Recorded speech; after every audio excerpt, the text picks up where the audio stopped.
All right, class. First off, as always, good day. I'm glad you're here. So, last class, we were talking about the Constitutional Convention, things like that.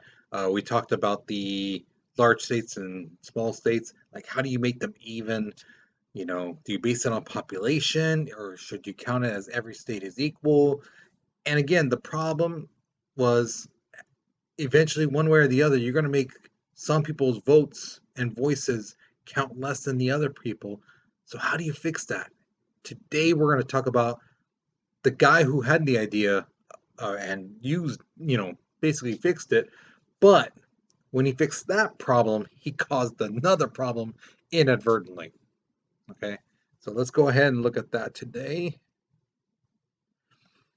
So, we're going to analyze the problem that the issue of slavery brought. Yeah, slavery. That's a topic, the elephant in the room that nobody wanted to talk about back then. Now they have to talk about it. We're going to critique the 3/5 compromise, and we're create an argument on which branch of the government is the most powerfulest. Okay. Oops, my bad. So there is your warm-up picture.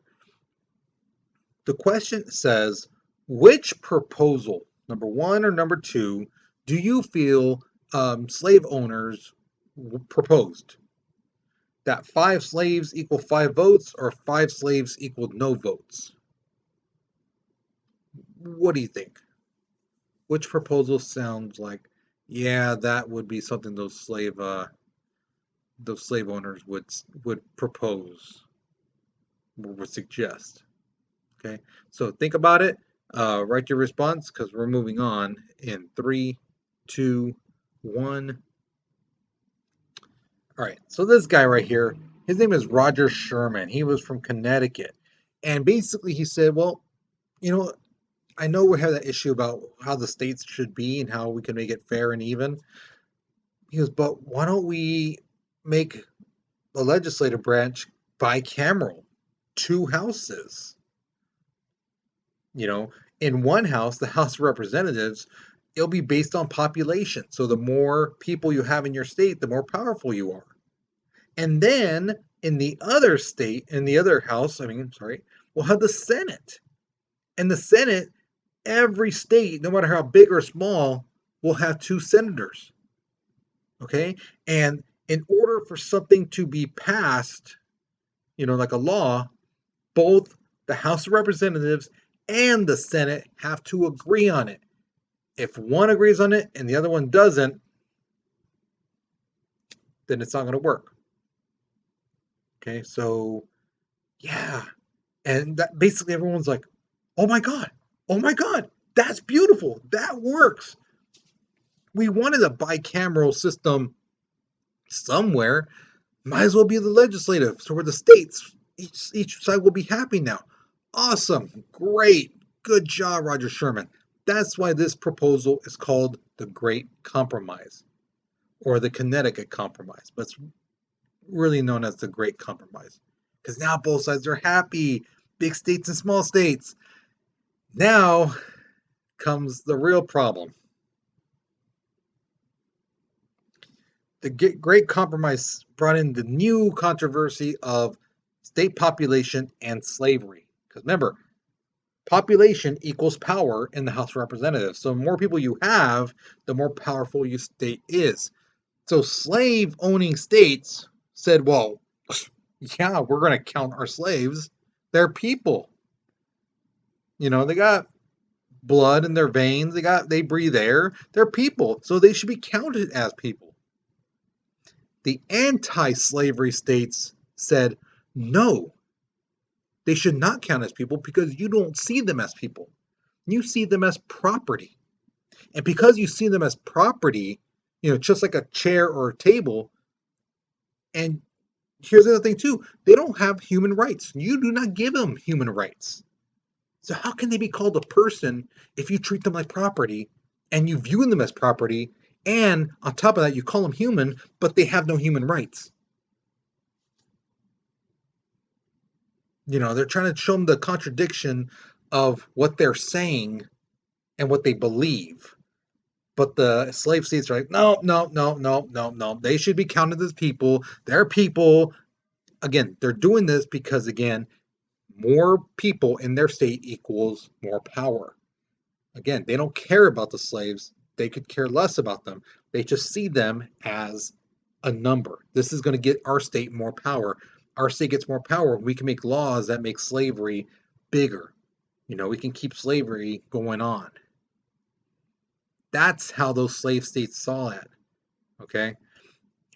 Now, while this is going on, the arguing between the anti-slave states and the slave states as they're fighting, you have to remember the country is going through turmoil. The our debts are getting bigger and bigger every day because we can't pay them. We can't tax the people. No citizens are paying their taxes. Citizens are not following the laws. States aren't following the laws. So we've got a system of chaos going on while these guys are trying to figure out how our country is going to be working, the functions of it, things like that. So they have to go through this document. They have to create it. And this is now the big hurdle. So each side's like, okay, well, we'll compromise. Let's count the slaves as 75%. The anti-slaves said, no, 25%. How about 66%? No, how about 40%? And then they finally agree on 3/5, so 60%. In other words, for every 5 slaves that come in, they're going to count as 3 people. Okay? Now, on top of that, the slave states said, okay, but we want some guarantees. Like for the next 20 years, you can't ban slavery at all. Slavery is going to be on at least for another 20 years.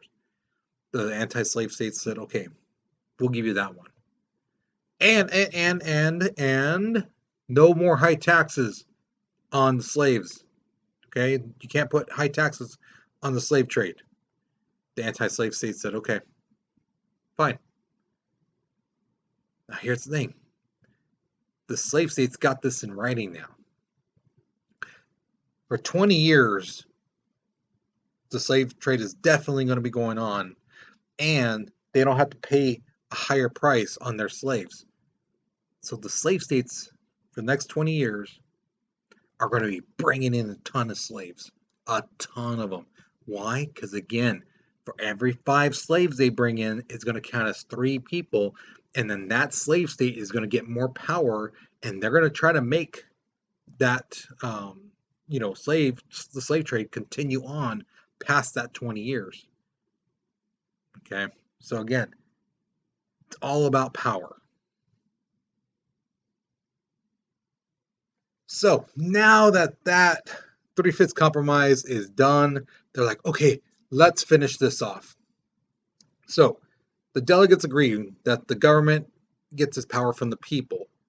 That's called popular sovereignty. Sovereignty means control. It's a pretty name for control. That's all it is. The other thing they agreed on is federalism. So here's the power of the government. It's split up between the federal, national government, and the states. Now, like I said in class, in California, marijuana is legal, right? You have to be a certain age, but still, it is legal if you're past a certain age.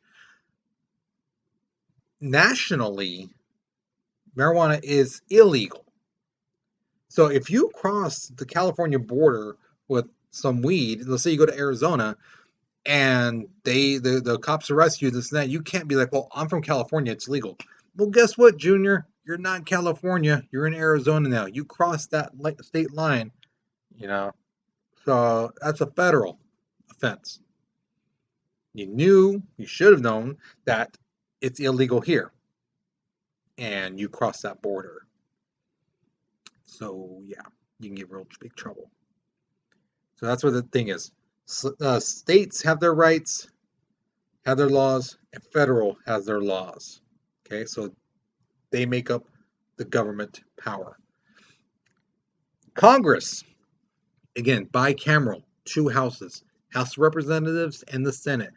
Their job is to make laws. They average about 150 to 350 laws every year. Some of these laws are so small that they really don't apply to you. Some of them do really apply to you. So that's the kind of stuff you should really keep an ear out and read on the newspaper and stuff like that. The other one is the president, the executive branch. What does the president do? The president's primary job is to enforce the laws. So like back when Obama was president, he had the mandatory health care. And some states are like, oh, no, no, no, we're not going to make our citizens do that. And some citizens were like, no, we're not going to do that. We're not, we don't believe in that. Well, here's the thing. It's a national law, and he enforces the national law. So he has the authority to make people do it, or he could punish them. And that's what happened. The last one is the Supreme Court, which is the judicial system. What they do is they implement the law. They review the law. So if let's say something happens with the cops and between you and the cops, and you feel your right was violated, you would go to court. If you were found guilty, you would go to jail, prison, whatever. Then you can file courts of appeal saying, hey, my right was violated, and it will go to them. And still, you could go to the Supreme Court because, again, if it's a case that truly deals with your rights or violated in some way, you can take it up to the Supreme Court. Okay. Now, if you're like, well, I want to appeal because I'm innocent and they said I'm guilty, that's not going to do it. Okay. The Supreme Court only looks at cases that deals with the amendments, particularly the Bill of Rights amendments 1 through 10. But really, they just look at that. They don't care about if you say I'm innocent. Okay, good, cool, whatever. No, but you were found guilty, so okay. But anything deal with your rights, that's where they would come in. All right, so here's your question. Which of the three branches do you feel is the most powerful and why? The legislative branch, the group that can make the laws, the president, who basically can enforce the laws, or the judicial, which basically they can interpret the law and they can either make it good or make it bad.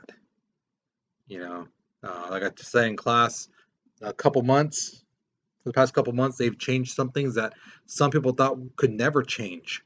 Number one was the abortion. Some people thought that would never change. These guys changed it. The other one was prayer in school. Some people thought, well, that's never going to be changed again. And these guys changed it because they looked at the law and they looked at the Constitution and said, yeah, no, we're going to flip that around. So that just because a law is one way today doesn't mean tomorrow it can't be changed. And these guys are the ones who change it. Okay. So write your response. The writing prompts on the bottom there to help you. Once you finish this, you're done with this lesson. All right. So hopefully you learned something new. Hopefully you enjoyed it. You guys take care, be safe, and I'll see you guys later. Okay.